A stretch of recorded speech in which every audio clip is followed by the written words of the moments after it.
Bueno, mira, es muy importante precisar del fenómeno que ha vivido nuestra universidad en los últimos años.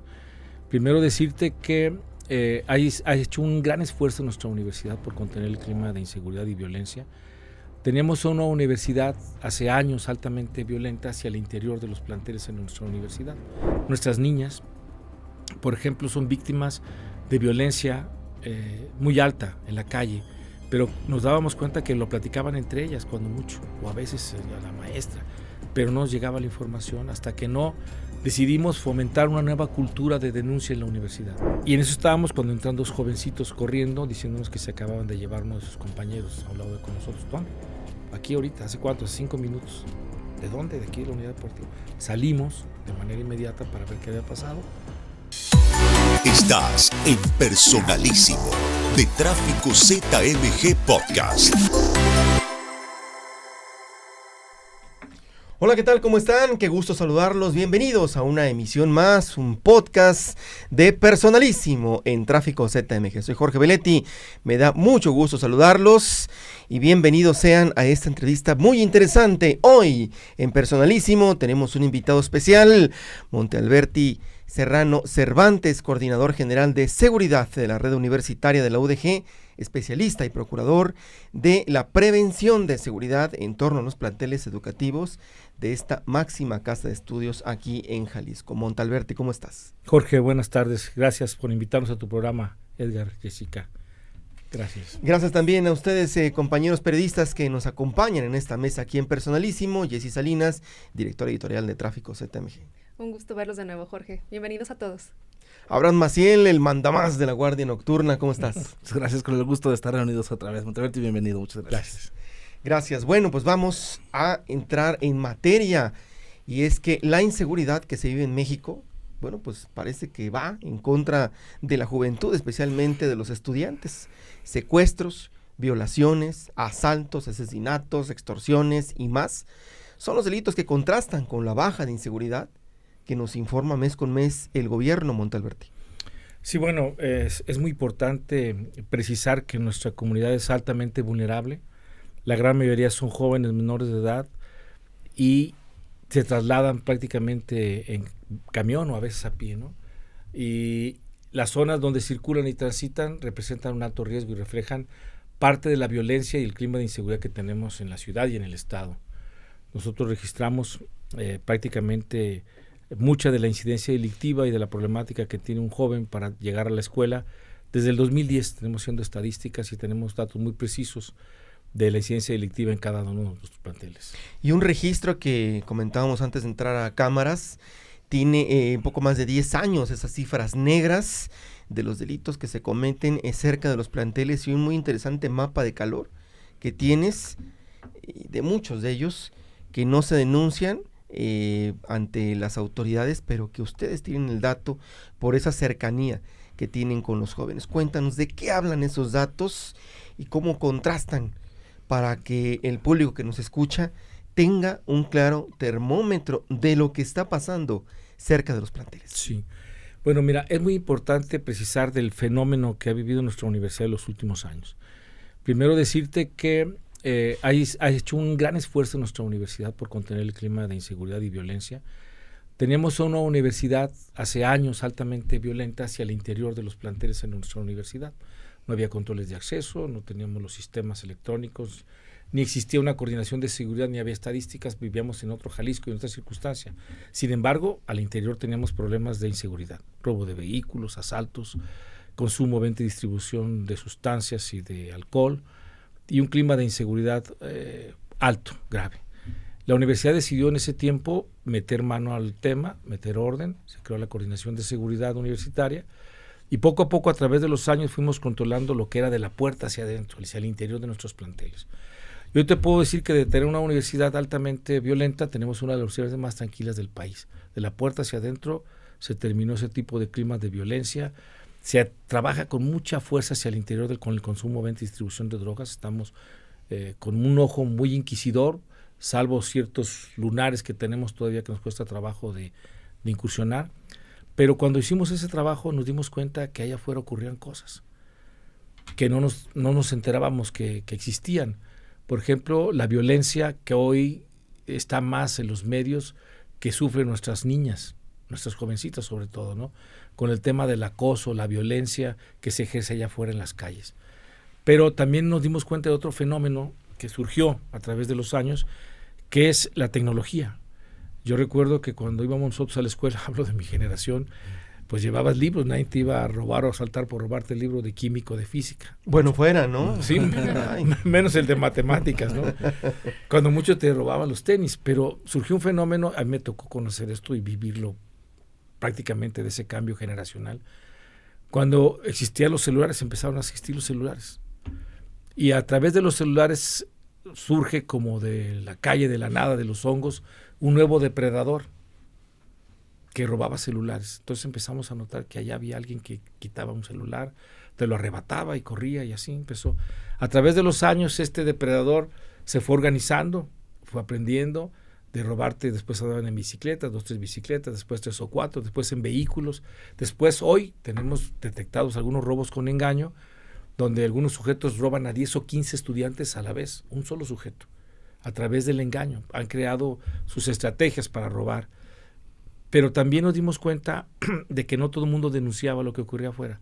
Nuestras niñas, por ejemplo, son víctimas de violencia muy alta en la calle, pero nos dábamos cuenta que lo platicaban entre ellas cuando mucho, o a veces a la maestra, pero no nos llegaba la información hasta que no decidimos fomentar una nueva cultura de denuncia en la universidad, fortalecer una nueva cultura de denuncia, porque creo que la primera condición para cambiar la realidad es conocerla.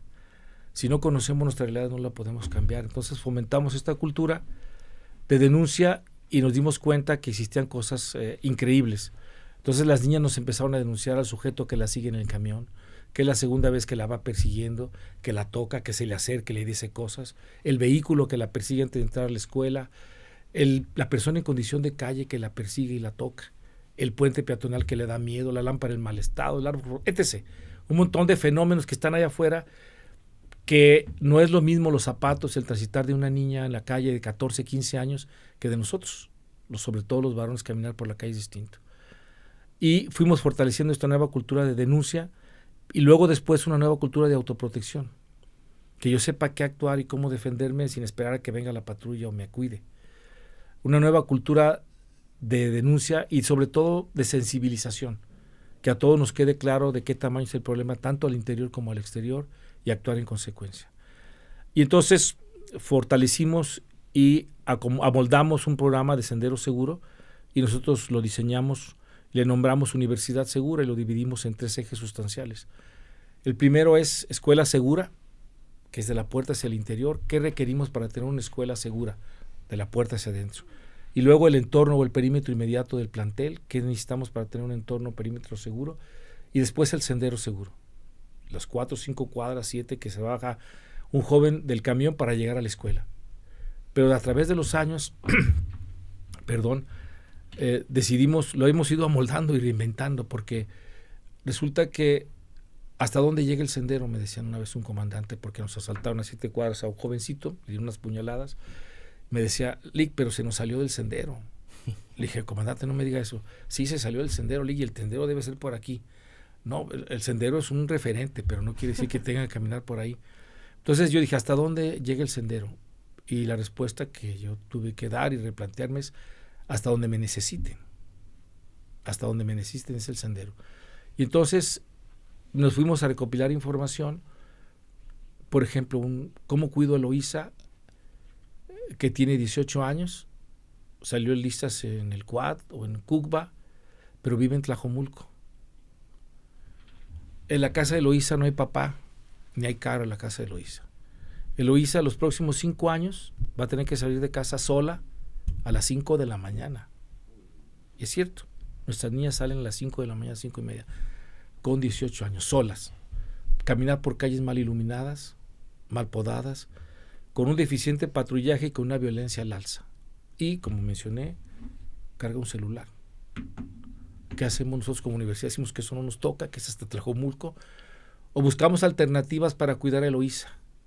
Le enseñamos a que denuncie y me reporte desde que sale de casa, que le da miedo, y luego esto lo compartimos con los municipios, con los presidentes municipales, con los servicios públicos municipales y buscamos eliminar factores urbanos de riesgo. Más o menos esta es la estrategia que tenemos trabajando ya desde varios años.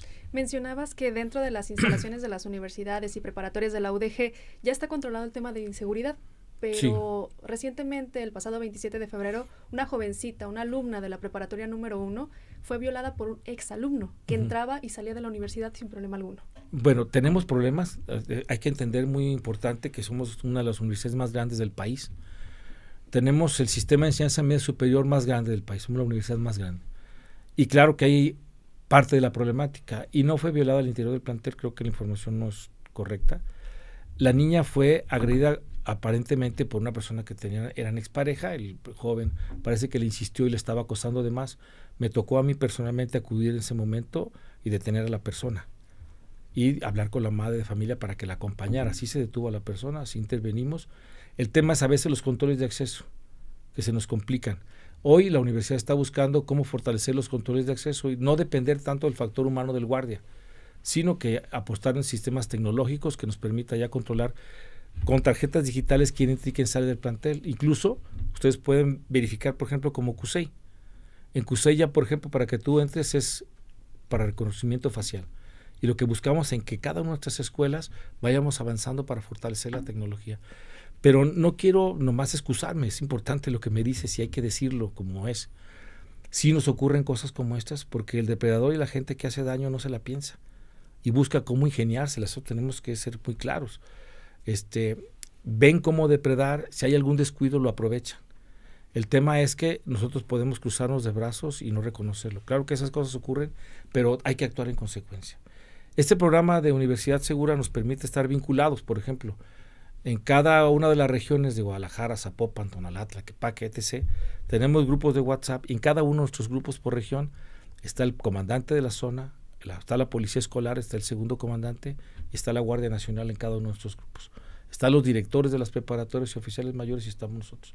De tal suerte que si tú eres víctima del delito, te das cuenta, tú eres directivo, lo subes al grupo y todos nos damos cuenta y actuamos en consecuencia. Eso nos permitió actuar con la niña de la preparatoria de Jalisco. Oye, Montalberti, yo me voy a regresar un poquito al tema de la estrategia de senderos seguros, porque sé que ustedes la impulsaron. Sí. Hubo respuesta, sí, de los municipios, de repente Zapopan y Guadalajara creo que son los que más levantaron la mano en ese sentido, pero mi pregunta va enfocada, ¿qué pasó después? ¿Hubo desinterés por parte de los municipios? ¿Ha descuidado el municipio esta estrategia con ustedes de sendero seguro?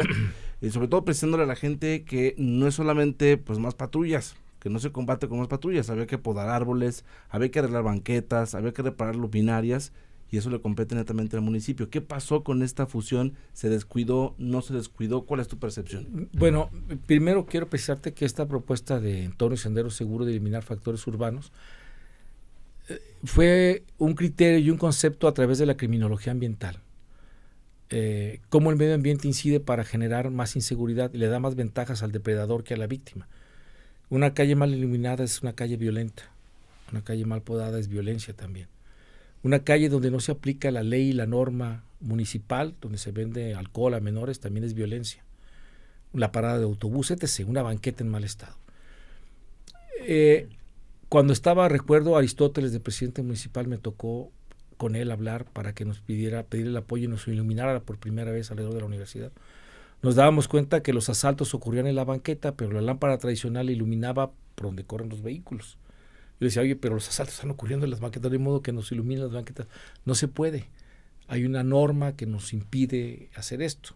Pero, sin embargo, nos regaló algunas lámparas que colocamos en las escuelas con mayores índices de inseguridad. Y así, a través de los años, con cada presidente municipal que va llegando, fuimos fortaleciendo este programa. Pero aquí sí quiero precisar, por ejemplo, Pablo Lemus, cuando fue presidente municipal en Zapopan la primera vez, nos ayudó mucho y nos impulsó mucho con este programa en Zapopan. Hicimos muchas cosas importantes. En su segundo periodo también nos impulsó, igual que Fran Yeque, el jefe de gabinete, me tocó platicar mucho con ellos y nos ayudaron mucho con los servicios públicos municipales. Nosotros invitamos a participar durante 4 o 5 años cerca de 300 alumnos, arquitectos y urbanistas del Centro Universitario de Arquitectura y Diseño y 30 profesores, quienes salían alrededor de las escuelas y a través del diseño urbano, los arquitectos y urbanistas nos diseñaban cómo debe de ser una banqueta y un entorno desde la visión del arquitecto urbanista. O los biólogos, que también nos acompañan para podar un árbol, ¿no? Y conocer que allá arriba de los árboles hay un universo que no todo el mundo alcanzamos a observar, que los árboles tienen inquilinos. Perdón que abunde un poquito, pero sí quiero precisar que sí hemos hecho un trabajo de campo con nuestra comunidad. Y yo me recuerdo que el maestro Eduardo Santana, que es el director del Museo Ambiental, me decía, oiga, Montalbert, espérese, usted no sabe lo que está haciendo, usted me está podando estos árboles y usted no sabe que arriba hay queleles, hay halcones blancos, hay colibríes, hay lechuzas. Yo volteaba hacia arriba y no veía ninguna, ¿no? Pero los biólogos conocen los nidos. Entonces me decía, tú no puedes podar este árbol de tal mes a tal mes, porque le cortas el ciclo de reproducción a estas aves. Este sí, este no. Entonces, es un gran universo, es una gran tarea, parece muy sencillo, pero invitar a los expertos y caminar del lado de los expertos te ayuda a entender que vivimos en una ciudad que no todo el mundo logramos entender. Pero bueno, y los arquitectos también nos diseñaron esto a través de los años y lo presentamos a los municipios y eso nos dio a través de los años. Alfaro también nos ayudó mucho cuando fue presidente municipal. Y iluminamos calles en Guadalajara, en Zapopan, en Tonalá, en Tlaquepaque. Después hubo un letargo ahí adormilado un poquito yo creo que los cambios administrativos nos complicó un poquito la tarea, pero hoy de nueva cuenta estamos retomando ese programa, iniciando de nueva cuenta con Zapopan, con el presidente municipal y con Pablo Lemos. Yo espero que los días por venir nos podamos sentar de nueva cuenta y no únicamente a través de la policía o de las patrullas hagamos seguridad, sino a través de los servicios públicos municipales. Y bueno, ya está un poquito más alivianado el tema político también entre la Universidad de Guadalajara y el gobierno, que eso sin duda va a abonar a la mejora. Oye, el 26 de enero, un alumno de la prepa 18 de allá de Balcones de Oblatos, fue levantado por un comando armado cuando jugaba, ¿no?, una cascarita, ¿no?, con sus compañeros. Uh-huh. Qué cosa tan difícil y sobre todo esa conciencia social dormida que comienza desde los jóvenes, ¿no? Que ven pasar un crimen y no hacen nada, se quedan congelados. ¿Y qué dijeron? Pues ni pex, le seguimos a la cáscara, ¿no? El que meta el gol se va por las frías, ¿no? Pero no sé. Por ahí alguien fue a avisarte, regresaste, ¿qué fue lo que te encontraste? Platícanos ese momento, qué sintieron los muchachos y sobre todo, uh-huh, qué pasó con ese estudiante que sabemos que después volvió, pero sin duda está ahí la mano del crimen organizado. Pues fíjate que coincidió precisamente en una rueda de prensa que dimos en la universidad hablando de algunos temas de seguridad y pidiendo el apoyo para que retomáramos entornos y senderos seguros. Y yo decía que esperaba no volver a sentarme en la mesa para decirles que uno de nosotros no regresó a casa, que teníamos el registro, y hablaba yo de nuestros desaparecidos y nuestra violencia. Me despedí de ese evento y me fui a la prepa 18. Tenía yo una reunión ahí con la autoridad del plantel y los comandantes de la zona y la policía escolar, que nos ha ayudado bien en Guadalajara también. Y estábamos en eso platicando por el tema de la violencia y exactamente de algunas imágenes que se compartían en redes sociales sobre jovencitos con rifles y con armas un poquito medio problemáticos. Y en eso estábamos cuando entran dos jovencitos corriendo diciéndonos que se acababan de llevar uno de sus compañeros a un lado de con nosotros. ¿Dónde? Aquí ahorita, ¿hace cuánto? Hace 5 minutos. ¿De dónde? De aquí de la unidad deportiva. Salimos de manera inmediata para ver qué había pasado. Y como tú dices, vi que todos seguían jugando como si no hubiera pasado nada, a pesar de que se habían dado cuenta que uno de ellos había sido levantado. Yo me asombré y incluso les dije, ¿qué están haciendo aquí? ¿Qué pasó? No, pues estamos aquí jugando. ¿Qué pasó? Se llevaron uno de mis compañeros. ¿Y qué están haciendo ustedes aquí? No, pues aquí nomás jugando. No, ¿qué jugando ni qué? Váyanse para la escuela. A ver, váyanse todos para allá. Ándenles, muchachos. Los retiramos, me apoyaron los comandantes de la zona y el comisario de la región. Y bueno, se llevaron a nuestro niño de 16 años. Yo había platicado unos meses antes con él porque me di cuenta que estaba un poquito medio mal. Muy tiernito, muy sensible el niño, muy educadito, nos dijo que tenía problemas, la mamá también me dijo que tenía problemas, pero que sí le iba a echar ganas el niño para estudiar y él también se comprometió a estudiar. Y lo que pasó es que se lo llevaron, a los 4 o 5 días regresó golpeado, lastimado físicamente, pero penosamente también ya no regresó a estudiar. Que ese también es un acertijo para nosotros la universidad. Tenemos que replantearnos. ¿Qué vamos a hacer si nos vuelve a llegar un estudiante con esta condición y que sabemos que pertenece y que esto va a estar en las aulas con nosotros? ¿Cómo le decimos que no? Aunque el argumento no es, sigue estudiando con nosotros. Hay que reinventarse. Es un tema muy complicado. Oye, pero ¿qué tema ese? A mí me llama la atención esa conciencia social dormida ya de los jóvenes y además de los padres de familia y de los comerciantes que están alrededor de los planteles y de los vecinos que viven al lado, ¿no? Ven, presencian, son testigos, se dan la vuelta, callan y aquí no pasó nada. Hasta que no les pasa a ellos. Normalizan la inseguridad y la violencia. Sí, eso penosamente, se está normalizando todo esto de la violencia. Las drogas, mira, penosamente se está normalizando el tema del consumo, venta y distribución de drogas.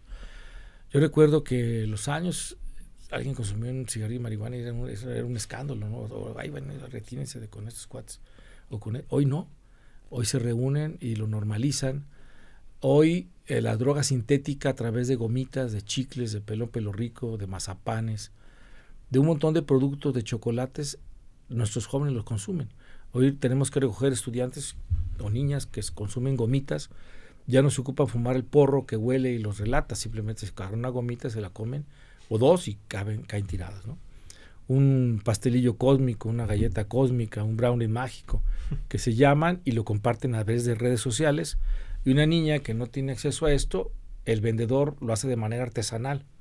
Entonces nosotros nos fijamos en redes que dice, el martes voy a estar en tal aula con galletas y brownies mágicos, llevo gomitas para hablar con Dios y no sé qué tanto.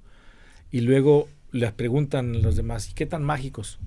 Pues el martes van a estar así, pero el jueves van a haber unos para hablar con Dios y hasta con el diablo.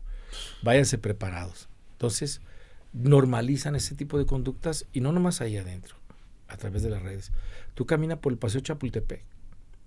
En el Paseo Chapultepec están vendiendo droga sintética, gomitas, chicles y cacahuates. Todo el mundo lo vemos. Ve al Parque Rojo. Ve al Plaza Juárez. Están vendiendo droga a la vista de todo el mundo. Todo el mundo está gritando, aquí hay marihuana de la buena, como si estuvieran vendiendo jitomates. Y hablo de esa conciencia social dormida. ¿Dónde estamos todos nosotros? Los padres de familia, las instituciones. Nadie alzamos la voz. Lo normalizamos, todos lo estamos normalizando. Actualmente está el caso de los 5 jóvenes desaparecidos en Lagos de Moreno. Sí. Desde el 11 de agosto sus familiares, policías y la fiscalía están en la búsqueda. Se difundieron videos en los que se veían ellos y los familiares aseguraron que sí eran sus hijos, sus sobrinos, sus hermanos, mencionando que los estaban torturando y que incluso ya estaban muertos porque los hicieron pelearse entre ellos. Hay muchas versiones sobre este caso. Y nos mencionabas fuera de cámaras que uno de ellos es estudiante de la Universidad de Guadalajara. ¿Qué opinas sobre este caso y cómo están apoyando a los familiares? Bueno, el caso de Roberto, que es alumno del Centro Universitario de Culagos, nos despertó y nos indignó a todos los universitarios. Tenemos conocimiento, pues, de que junto con otros 4 jóvenes, aparentemente fueron levantados, se encuentran desaparecidos, que ya la Fiscalía está dando una opinión del seguimiento que se le está dando. Las familias están desconcertadas, rabiosas, molestas, tristes, desesperadas, al igual que las familias de los miles de desaparecidos que desfilan cada y cuando por las avenidas pidiendo que salgan sus hijos, que se los regresen. No tenemos claro qué fue lo que pasó, qué está pasando. Yo escuché a las autoridades del Estado, al fiscal y a quienes están dando información al respecto, pidiendo la intervención del gobierno federal. Eso a mí me deja claro, pues, muy contundente, de que están rebasados en este tema. Y hay que reconocerlo, no tiene nada de malo que se reconozca que el tema del problema del crimen organizado es muchísimo más fuerte de lo que aparenta. Ojalá y se cierren filas, ojalá y se despolitice el tema de cuidarnos a todos, se despolitice el tema de que la responsabilidad de cuidar a nuestros jóvenes es de todos, no nomás del gobierno municipal o del estado o del gobierno federal, de todos y cada uno de nosotros. Muy lamentable el tema de los chicos de Lagos, pero también sabemos que tienes cifras muy puntuales que justamente estos 10 años de la estrategia para la prevención y demás te han llevado a tener un mapa de calor muy importante. Yo recuerdo haber hablado contigo a inicio de 2023 y hablábamos de que pues ya estaba por mucho más aguda la violencia que en años anteriores. Para que la gente y nuestro auditorio tenga una comparativa, ¿cómo va este primer semestre de 2023 en temas delictivos, tanto fuera como dentro de los planteles de la UDG? Y si nos pudieras compartir estas cifras tan valiosas que puntualmente ustedes pues tienen el recuento. Sí, mira, comentarte que sí, el tema es álgido de la violencia. Un solo asalto, un solo tema de violencia es alarmante.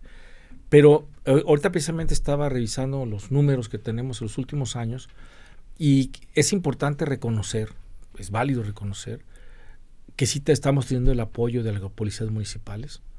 Los oficiales de policía nos apoyan, nos entregan, los comandantes, los comisarios.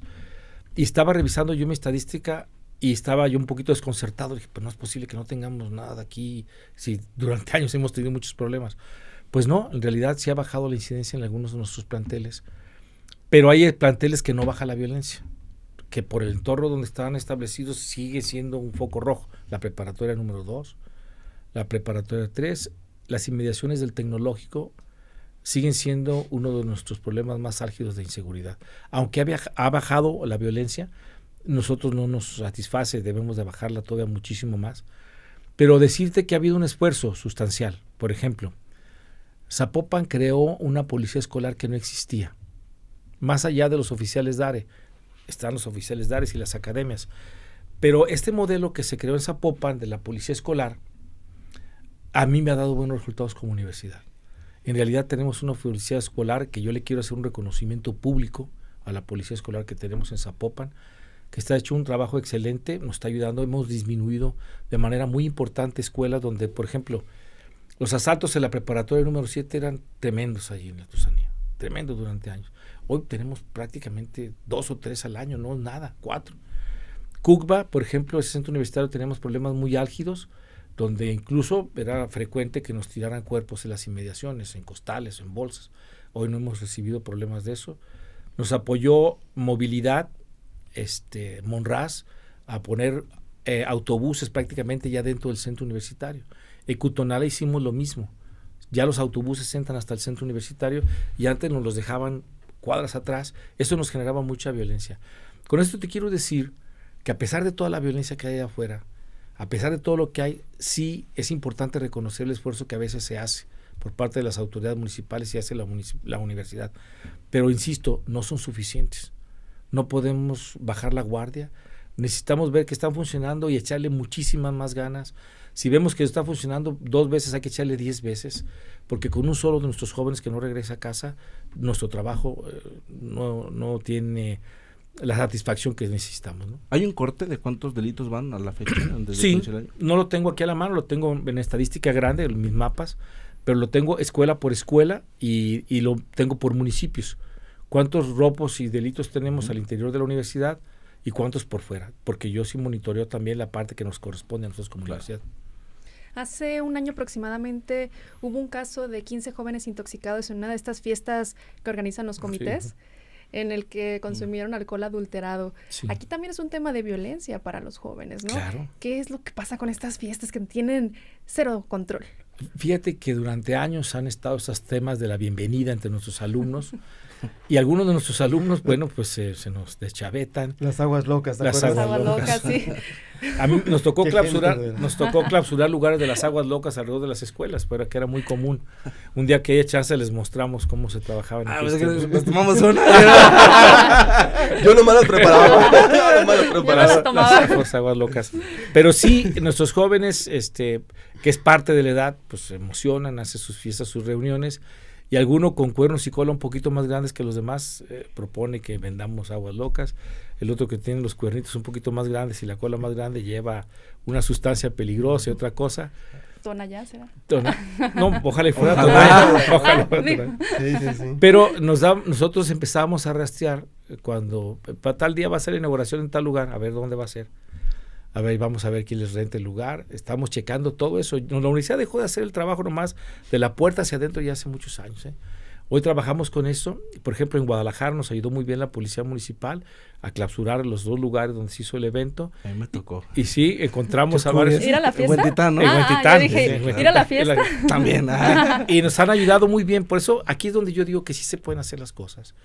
Que hace falta voluntad. Que es difícil, sí. Nos va a costar trabajo, me queda claro. Que tal vez no lo logremos evitar, también me queda claro. Pero creo que en eso implica esa responsabilidad como funcionarios de dar todo, aunque a veces no nos dé el resultado que queremos.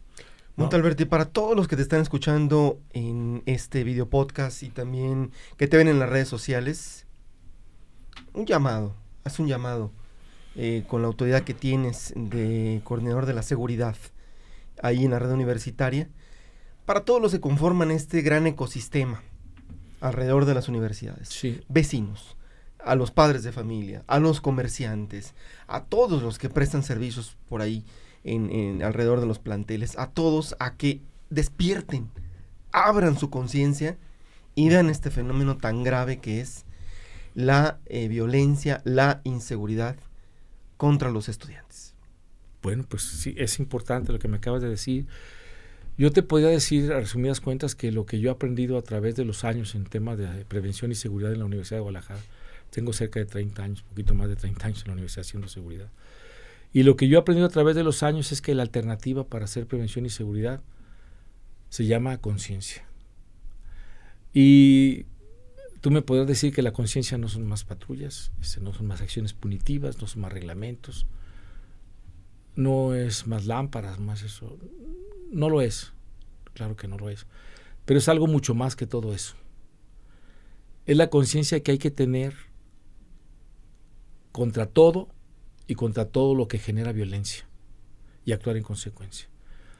Entender que todo lo que está allá afuera nos pertenece. Las calles son nuestras. La tienda que le vende alcohol a nuestros hijos afuera de la escuela es nuestra. La lámpara en mal estado es nuestra. La parada de autobús mal diseñada donde nos atropellan y no están arreglados es nuestra también. La banqueta por donde transitan nuestros niños, nuestros jóvenes, nuestros abuelos también es nuestra. Ser conscientes de nuestro propio derecho, del derecho que tenemos a intervenir y a modificar aquello con lo que no estamos de acuerdo. Yo no estoy de acuerdo que haya cantinas afuera de las escuelas, pero no alzo la voz. No soy consciente de mi propio derecho que tengo de intervenir y modificar. Entonces, la alternativa contra la inseguridad y la violencia se llama conciencia. Una última pregunta, si pudieras precisarnos el dato, sé que manejas una estadística muy puntual. ¿Tienes identificado cuál es el delito de mayor incidencia en torno a este contexto universitario? Es decir, sí, violaciones, acosos, robos. Asaltos. El asalto es cotidiano y el acosador. Correcto. Allá afuera hay un grupo de depredadores que andan sueltos y que acosan a nuestras niñas. A mí me gustaría un día mostrarles, porque todo lo documentamos puño y letra de la víctima, que leyeras el horror y el pánico de Carmen cuando la agreden, la tocan o la quieren subir a un vehículo. Tenemos reportes de 3 alumnas violadas por personas en condición de calle. ¿Quién habla de ese tema, de lo que representa a las personas en condición de calle que viven en las alcantarillas de la ciudad y que nadie nos las muestra? Nosotros tenemos personas que viven en las alcantarillas alrededor de nuestras escuelas, arriba de los árboles. Mencionando el tema del acoso sexual, que estamos sí. hablando de afuera de la escuela, ¿qué pasa con los que son de adentro de la escuela? Los profesores, por ejemplo, desde el año pasado hay muchas chicas, muchas jovencitas que se han pronunciado y han puesto nombres en pancartas, en los famosos tendederos, donde queman a los profesores que han acosado a sus compañeras o que las han acosado a ellas e incluso hasta llegar al punto de una violación. Sí, primero que todo hay que felicitarlas. Hay que felicitarlas porque decir las cosas y la valentía de salir a las calles a expresar esto no es sencillo y costó muchos años, es una batalla de muchos años y yo creo que el primer compromiso de nuestra universidad es arroparlas y escucharlas con mucha calma y con mucho detenimiento. Es un área que no nos compete a nosotros prácticamente como seguridad, si nos damos cuenta lo ponemos a disposición, pero hay un área que se encarga del primer contacto, que tiene que ver con las violencias. Cada escuela tiene una persona de primer contacto, donde aquel que sea víctima de violencia y de género acude con esta persona, le da seguimiento y da conocimiento a la autoridad. Cuando nos mandan a hablar a nosotros como seguridad, intervenimos para darle caso, que es el tema de la niña de la preparatoria de Jalisco. Pero cuando nosotros nos damos cuenta de un tema de inseguridad y de acoso, de manera inmediata Hablamos parte de la escuela, a la Defensoría de los Derechos Universitarios con el doctor Dante Aro, y entre todos le damos seguimiento. Creo que nuestra universidad está avanzando mucho y en pasos agigantados sobre ese tema del acoso. Y quiero decirte que muchos de nuestros maestros y la gente ya se cuida, ya hace las cosas como debe de ser. Ya se la piensa. Montalberti Serrano Cervantes, coordinador general de seguridad de la red universitaria de la UDG, muchísimas gracias por esta entrevista para Personalísimo. Gracias también a mis compañeros periodistas, se nos acabó el tiempo, pero lo dejamos pendiente para una nueva invitación aquí a Personalísimo. Ok, muchas gracias por invitarme. Muchas gracias por estar aquí. Y gracias también a ustedes que nos acompañaron. Gracias por sintonizar Personalísimo de Tráfico CTMG. Soy Jorge Belletti. Nos vemos y nos saludamos próximamente. Hasta pronto. Estás en Personalísimo de Tráfico ZMG Podcast.